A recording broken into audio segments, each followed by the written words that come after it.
Get her done. Just get her done. With fewer resources and less time, I empower you. Make it happen. I'm talking about feeling empowered. That's different. Feeling empowered is when you're self-motivated. Now, do you believe you can do it?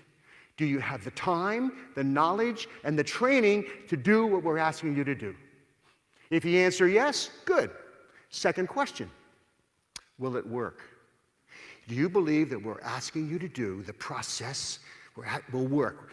Albert Bandura calls that response efficacy, believing that the behavior will lead to the ultimate outcome. Your common sense will tell you, when you believe you have a sense of autonomy, a sense of choice in what you're doing, you feel more self-motivated. B.F. Skinner taught us that too. In his book, Beyond Freedom and Dignity, way back in 1971, because I realized that I am controlled by consequences. But sometimes I don't feel controlled. When I'm working for a pleasant consequence, it feels good. It feels like I'm working to get something. When I'm working to avoid an aversive consequence, I feel controlled.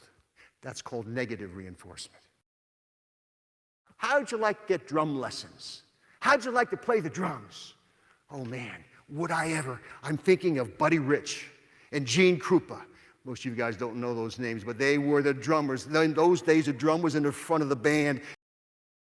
So my parents bought me a beat-up old drum at an auction, and they said to me, if you get better, if your teacher tells us you're getting, they're holding me accountable.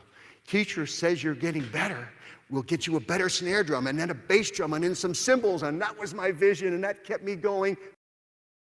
And he showed me stuff, I felt, wow. He showed me this little simple drum beat. Watch me, Scott, watch this. And I practiced it, and I did it.